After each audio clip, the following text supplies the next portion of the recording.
Interview Expert est aujourd'hui du côté de Calais pour le salon du livre en compagnie de Dorothée. Dorothée Coléric, votre particularité, c'est effectivement d'aller chercher des informations militaires. Pourquoi cette idée d'aller chercher le militaire? Alors en fait, à partir du moment où je couvre des terrains de guerre, forcément ça m'amène sur des théâtres d'opérations où les militaires français, mais pas que, interviennent. Donc depuis que j'ai commencé, c'est vrai que je suis allée sur de nombreux terrains de guerre. On apprend à travailler avec les militaires. Hein. C'est ce qu'on appelle être embedded, être embarqué avec eux. Ça veut dire qu'on vit comme un militaire pendant 2 semaines, 3 semaines avec eux. La différence quand même, c'est que moi je suis reporter, je n'ai pas d'armes, mais je fréquente les mêmes terrains, je couvre les mêmes guerres, eux la font, moi je la raconte quelque part. Comment est-on amené effectivement les premières sensations dans le premier reportage?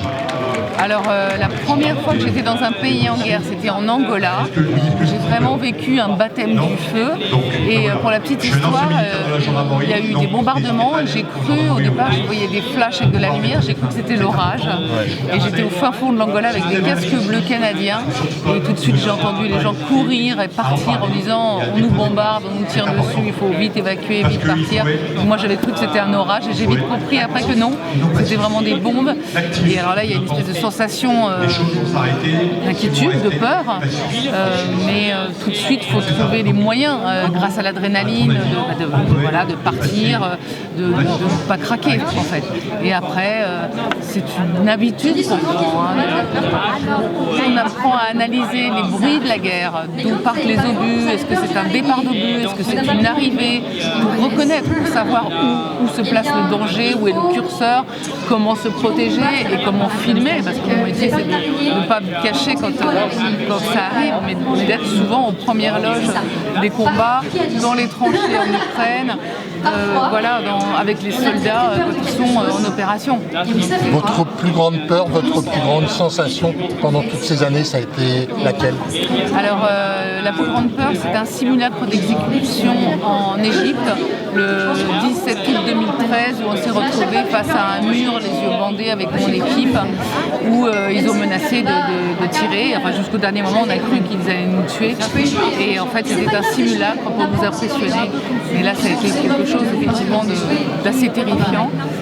Mon plus grand bonheur, c'est l'Afghanistan, que je suis depuis plus de 25 ans.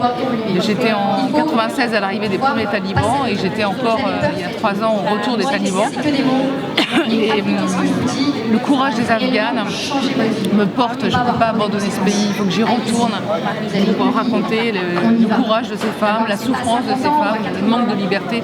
C'est le seul pays au monde où il n'y a pas d'école, où l'école est interdite aux petites filles de plus de 12 ans. Et donc notre métier, moi en tant que reporter, c'est d'aller raconter, témoigner et que les choses, on l'espère à chaque fois, bougent. Est-ce qu'aujourd'hui, en parlant pourquoi pas de l'Afghanistan, est-ce qu'il y a peut-être un manque d'information? Est-ce que vos informations que vous arrivez à nous apporter, est-ce qu'elles ne sont pas un peu noyées parmi tout ce qui se passe aujourd'hui dans le monde entier? Bien sûr que si, il y a le problème que ces informations soient chassées les unes après les autres, il y a la lassitude des téléspectateurs, il y a la lassitude des politiques aussi, on le voit en Ukraine, au tout début de la guerre, de l'invasion par les Russes de l'Ukraine, eh bien il y avait vraiment un soutien total des Français. Aujourd'hui on sent que ça lasse, mais ça ne devrait pas lasser une guerre. Une guerre, elle est aussi terrible au début, au milieu, et tant qu'elle n'est pas finie, notre rôle, nous, est de continuer à raconter les histoires qui se passent sur le terrain et de lutter contre l'oubli, de lutter aussi contre la lassitude. Entre la guerre de 39-45 et celle que nous vivons aujourd'hui, quelle est la différence première? Est-ce que les hommes sont moins au contact ou est-ce que c'est justement plus au contact? C'est un peu des deux. Il y a un moment, une guerre qui était très éloignée les uns des autres, où on ne voit pas forcément l'ennemi. L'armement a changé, plus précis. Mais aujourd'hui, avec la guerre en Ukraine, tout ça a un peu changé.